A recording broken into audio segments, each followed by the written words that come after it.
ইয়াবা সেবন দেখে ফেলায় রংপুর জিলা স্কুলের অবসরপ্রাপ্ত শিক্ষক গণপতি চক্রবর্তী সহ 4 জনকে হত্যা করা হয়েছে বলে জানিয়েছেন রংপুর মেট্রোপলিটন পুলিশের কমিশনার মোহাম্মদ আব্দুল মাবুদ। এই ঘটনায় 2 জনের গ্রেফতার করা হয়েছে। গ্রেফতার 2 জনের নাম মুগ্ধ দাস ও সিদ্ধার্থ। পুলিশ কমিশনার জানান, হত্যাকাণ্ডে এই 2 জন অংশ নেয়। রংপুর প্রতিনিধি মাহবুবুল ইসলামকে সাথে নিয়ে আরও জানাচ্ছেন আশিকুর রহমান। সঠিক প্যাড আর সঠিক তথ্য দিয়ে এসব সামলে নিব এক হয়ে। Monalisa sanitary napkin. রংপুরে রাত তখন গভীর, চারপাশ নীরব। রংপুরের মাছুয়াপাড়ার একটি বাড়ির ছাদে হঠাৎ 2 জন অপরিচিত যুবকের উপস্থিতি টের পেয়ে যান বাড়ির মালিক গণপতি চক্রবর্তী। পাশের ভবনের ছাদ ব্যবহার করে তারা সেখানে উঠেছিল। ছাদে বসে ইয়াবা সেবন করেছিল 2 যুবক। শব্দ শুনে গণপতি ছাদে গিয়ে তাদের সেখানে আড্ডা দেওয়া ও মাদক সেবনের বিষয়ে আপত্তি জানান, কিন্তু সেই আপত্তি কাল হয়ে দাঁড়ায় তার জন্য। নিজেসহ পরিবারের 4 জনই প্রাণ হারালেন। 4টা মানুষকে এরা মারে ফেলছে। ছোট্ট একটা ছেলে ক্লাস 5-এ পড়ে, মেয়েটা মাস্টার্স কমপ্লিট করলো। গণপতি চক্রবর্তী এই 31শে ডিসেম্বর জেলা স্কুলে চাকরি করতো, রিটায়ার্ড করছে।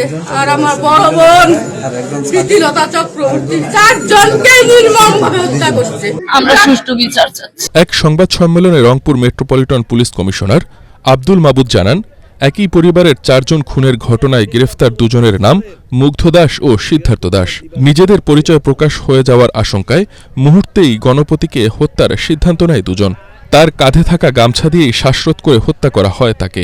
গণপতির চিৎকার শুনে স্ত্রী প্রীতিলতা চক্রবর্তী দ্রুত ছাদে ওঠার চেষ্টা করেন, কিন্তু সিঁড়িতেই তাকে আটকে ফেলে হত্যাকারীরা।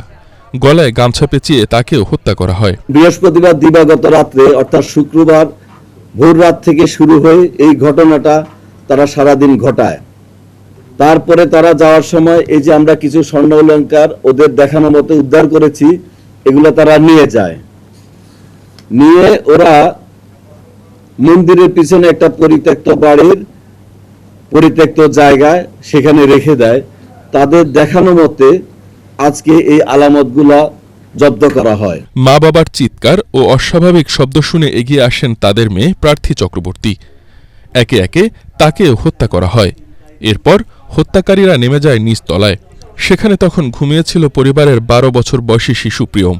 তাকেও নির্মমভাবে বালিশ চাপা দিয়ে হত্যা করা হয়।